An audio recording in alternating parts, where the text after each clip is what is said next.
Hi friends! അപ്പോൾ ഇന്ന് നമ്മൾ ഒരു ബേക്കറി സ്റ്റൈലിലുള്ള ബനാന ഹൽവയാണ് തയ്യാറാക്കുന്നത്.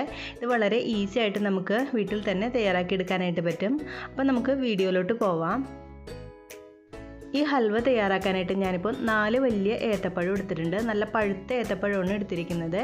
ഇതിനി നമുക്ക് മിക്സിയിൽ ചെറിയ ജാറിലിട്ടിട്ട് നന്നായിട്ടൊന്ന് അരച്ചെടുക്കണം. ഒട്ടും കട്ടയില്ലാതെ നല്ല നൈസായിട്ട് അരച്ചെടുക്കണം. കണ്ട ഇതുപോലെ നല്ല പേസ്റ്റ് ആക്കിയിട്ട് നമുക്ക് ബാക്കിയുള്ളതും അരച്ചെടുക്കാം.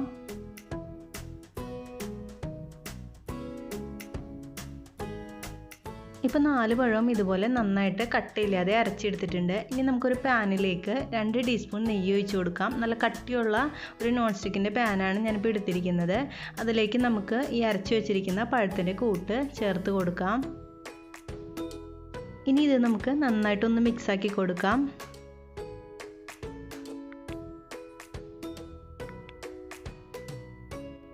ഇപ്പോൾ നമ്മുടെ പഴത്തിൻ്റെ കൂട്ട് നന്നായിട്ട് തിളച്ചിട്ട് അതിൻ്റെ കളറൊക്കെ ഒന്ന് ചേഞ്ച് ആയിട്ട് വരുന്നുണ്ട്. ഈ ഒരു സ്റ്റേജിൽ നമുക്കിതിലേക്ക് 2 ടീസ്പൂൺ കോൺഫ്ലവർ കുറച്ച് വെള്ളത്തിൽ കലക്കിയത് ചേർത്ത് കൊടുക്കാം.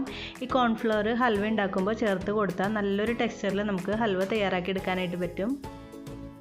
അത് മാത്രമല്ല, നമ്മൾ ഈ കോൺഫ്ലവർ ചേർത്തിട്ട് ഹൽവ തയ്യാറാക്കുമ്പോൾ സാധാരണ ഹൽവ തയ്യാറാക്കുന്നതിനേക്കാളും കുറച്ചും കൂടി ടൈം കുറച്ച് മതി. ഇങ്ങനെ കോൺഫ്ലവർ ചേർത്തിട്ട് ഹൽവ തയ്യാറാക്കുമ്പോൾ പെട്ടെന്ന് തന്നെ ഹൽവയുടെ ആ ഒരു ടെക്സ്ചറിൽ നമുക്ക് റെഡിയാക്കി എടുക്കാനായിട്ട് പറ്റും. ഈ കോൺഫ്ലവർ ചേർത്തിട്ട് നന്നായിട്ടൊന്ന് മിക്സാക്കി കൊടുത്തിട്ടുണ്ട്. അതിനുശേഷം 1 മിനിറ്റൊക്കെ കഴിയുമ്പോൾ നമുക്കിതിലേക്ക് 300 ഗ്രാം ശർക്കര കുറച്ച് വെള്ളം ഒഴിച്ചിട്ട് പാനിയാക്കി എടുത്തിരിക്കുന്നതാണ്. അത് നമുക്ക് ഇതിലേക്ക് ഒഴിച്ചു കൊടുക്കാം. ഞാനിപ്പോൾ ഒരു 300 ഗ്രാം അളവിലാണ് ശർക്കര എടുത്തിരിക്കുന്നത്. കറക്റ്റ് മധുരമാണ്, കൂടുതലും ഇല്ല കുറവും ഇല്ല. നിങ്ങൾക്ക് വേണമെന്നുണ്ടെങ്കിൽ കുറവ് വേണമെങ്കിൽ യൂസ് ചെയ്യാം. ഈ ശർക്കരപ്പാനി പഴത്തിൻ്റെ കൂട്ടിലേക്ക് ചേർത്തതിന് ശേഷം നന്നായിട്ട് ഇതുപോലെ ഒന്ന് മിക്സാക്കി കൊടുക്കണം. ഇനി ഇതിലേക്ക് ഞാൻ വീണ്ടും ഒരു 2 ടീസ്പൂൺ നെയ്യും കൂടി ചേർത്ത് കൊടുക്കുന്നുണ്ട്. ടോട്ടൽ ഒരു 8 സ്പൂൺ നെയ്യ് ഞാൻ ഇതിലേക്ക് ആഡ് ചെയ്ത് കൊടുക്കുന്നുണ്ട്. അപ്പോൾ ഇടയ്ക്കിടയ്ക്ക് ഇതുപോലെ നെയ്യ് ആഡ് ചെയ്തിട്ട് വീണ്ടും നമുക്കിതുപോലെ വഴറ്റി കൊടുത്തുകൊണ്ടിരിക്കാം. ഇപ്പോൾ ഏകദേശം ആകെ ഒരു 10 മിനിറ്റൊക്കെ കഴിഞ്ഞിട്ടുണ്ട്. ഇനി ഇതിലേക്ക് ഞാനൊരു 2 ടീസ്പൂൺ പഞ്ചസാര ചേർത്ത് കൊടുക്കുകയാണ്. ഈ ശർക്കരയുടെ ടേസ്റ്റിൻ്റെ കൂടെ ഒരു പഞ്ചസാരയുടെ ടേസ്റ്റും കൂടി വന്നു കഴിഞ്ഞാൽ കുറച്ചും കൂടി ബെറ്ററാണ്. അപ്പോൾ ഞാൻ ഇതിലേക്ക് പഞ്ചസാരയും കൂടി ചേർത്തിട്ട് ഒന്നും കൂടി നന്നായിട്ടൊന്ന് വഴറ്റി കൊടുത്തുകൊണ്ടിരിക്കുകയാണ്. ഈ ഹൽവ തയ്യാറാക്കി എടുക്കാനായിട്ട് എനിക്ക് ഏകദേശം ഒരു 3/4 മണിക്കൂറോളം ആകെ വേണ്ടി വന്നിട്ടുണ്ട്. അപ്പോൾ ഞാനിപ്പോൾ ഒരു നോൺ സ്റ്റിക്കിൻ്റെ പാൻ എടുത്തുകൊണ്ട് ഞാൻ ഇടയ്ക്കിടയ്ക്ക് മാത്രമേ ഇളക്കി കൊടുക്കുന്നുള്ളൂ. അപ്പോൾ നിങ്ങൾ എടുക്കുമ്പോൾ നോൺ സ്റ്റിക്കിൻ്റെ പാൻ അല്ലാന്നുണ്ടെങ്കിൽ ശ്രദ്ധിച്ചിട്ട് വേണം ഇളക്കി കൊടുക്കാനായിട്ട്. അടിയിൽ പിടിക്കാതെ ഇളക്കി കൊടുക്കണം. ഈ ഒരു സ്റ്റേജ് ആയപ്പോൾ ഞാൻ ഇതിലേക്ക് വീണ്ടും 2 ടീസ്പൂൺ നെയ്യും കൂടി ചേർത്ത് കൊടുക്കുന്നുണ്ട്. എന്നിട്ട് വീണ്ടും നന്നായിട്ട് വഴറ്റി കൊടുത്തുകൊണ്ടിരിക്കാം. ഇപ്പോൾ ഏകദേശം ഒരു അരമണിക്കൂറൊക്കെ കഴിഞ്ഞിട്ടുണ്ട്. നമ്മുടെ ഹൽവ പാനിൽ നിന്ന് വിട്ട് വരുന്ന ഒരു പരുവത്തിൽ ആയി തുടങ്ങിയിട്ടുണ്ട്. ഫുള്ളായിട്ടായിട്ടില്ല, ജസ്റ്റ് സ്റ്റാർട്ട് ചെയ്ത് തുടങ്ങിയിട്ടുള്ളൂ. ഇനി നമുക്കൊരു 1/4 മണിക്കൂറോളം കൂടി ഇതുപോലെ ഇളക്കി കൊടുത്തുകൊണ്ടിരിക്കണം.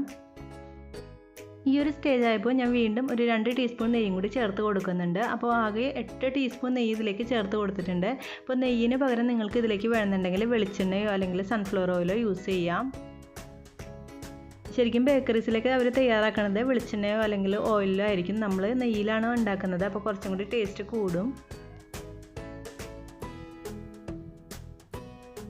ഇപ്പോൾ നമ്മുടെ ഹൽവ അത്യാവശ്യം തിക്കായിട്ട് വന്നിട്ടുണ്ട്. ഇനി ഇതിലേക്ക് ഞാൻ ഒരു ഫ്ലേവറൊക്കെ കൂടാനായിട്ട് കുറച്ച് ഏലക്കാപ്പൊടി ചേർത്ത് കൊടുക്കുന്നുണ്ട്. ഏലക്കയുടെ തൊലി കളഞ്ഞിട്ട് കുരു മാത്രം എടുത്തിട്ട് കുറച്ച് പഞ്ചസാരയും കൂടി ചേർത്തിട്ട് പൊടിച്ചെടുത്തിരിക്കുന്നതാണ്.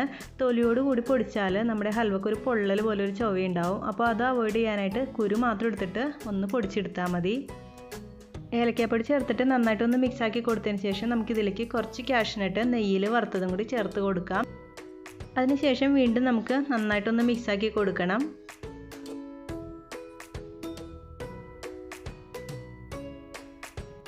ഇപ്പോൾ 45 മിനിറ്റൊക്കെ കഴിഞ്ഞിട്ടുണ്ട്. നമ്മുടെ ഹൽവ നന്നായിട്ട് തയ്യാറായിട്ട് വന്നിട്ടുണ്ട്. ഇനി ഇത് നമുക്ക് എണ്ണ പുരട്ടിയ ഒരു പാത്രത്തിലേക്ക് ചൂടോട് കൂടി തന്നെ ഒഴിച്ച് കൊടുക്കാം. ഞാനിപ്പോൾ ഈ ഹൽവ സെറ്റ് ചെയ്തെടുക്കാനായിട്ട് ഒരു സ്റ്റീലിൻ്റെ പാത്രമാണ് എടുത്തിരിക്കുന്നത്. അപ്പോൾ അതിലേക്ക് കുറച്ച് നെയ്യ് പറ്റി കൊടുത്തിട്ട് ചൂടോട് കൂടി തന്നെ ഇതിലേക്ക് ഒഴിച്ച് കൊടുക്കുന്നുണ്ട്. എന്നിട്ട് ഒരു സ്പൂൺ വെച്ചിട്ട് നമുക്ക് മീതയ്ക്ക് ഇതുപോലെ ഒന്ന് ലെവൽ ചെയ്ത് കൊടുക്കണം.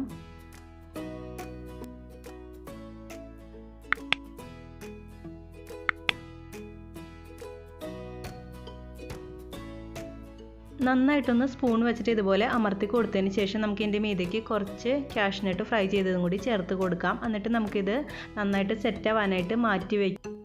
ഈ ഈ ഹൽവയുടെ ചൂടൊക്കെ ഒന്ന് ആറിയിട്ട് നന്നായിട്ട് സെറ്റായിട്ട് വരാൻ ഏകദേശം ഒരു 3 മണിക്കൂറെങ്കിലും പിടിക്കും. ഇപ്പോൾ 3 മണിക്കൂറൊക്കെ കഴിഞ്ഞിട്ടുണ്ട്. നമ്മുടെ ഹൽവ അത്യാവശ്യം നന്നായിട്ട് സെറ്റായിട്ട് വന്നിട്ടുണ്ട്. ഇനി ഇത് നമുക്ക് കൈ വെച്ചിട്ട് ഇതുപോലെ ഒന്ന് സൈഡിൽ നിന്നൊക്കെ ഇങ്ങനെ വിടിയിച്ച് കൊടുക്കാം. എന്നിട്ട് നമുക്കിത് കമഴ്ത്തി ഒരു പാത്രത്തിലേക്ക് ഇട്ട് കൊടുക്കാം.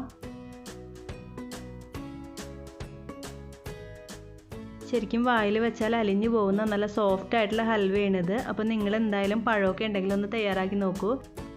ഞാനിപ്പോൾ നല്ല പഴുത്ത പഴം വെച്ചിട്ടാണ് ഇത് തയ്യാറാക്കി എടുത്തിരിക്കുന്നത്. അപ്പോൾ നിങ്ങളും അതുപോലെ നല്ല പഴുത്ത പഴമൊക്കെ ഉണ്ടെങ്കിൽ ഈ രീതിയിലൊന്ന് തയ്യാറാക്കി എടുത്താൽ നല്ല സോഫ്റ്റ് ആയിട്ടുള്ള ബേക്കറി സ്റ്റൈലിൽ തന്നെയുള്ള ഹൽവ നമുക്ക് തയ്യാറാക്കി എടുക്കാനായിട്ട് പറ്റും. അപ്പോൾ നിങ്ങൾക്ക് ഈ വീഡിയോ ഇഷ്ടമായാൽ ലൈക്ക് ചെയ്യാനും ഫ്രണ്ട്സിനായിട്ട് ഷെയർ ചെയ്യാനായിട്ട് മറക്കല്ലേ. താങ്ക്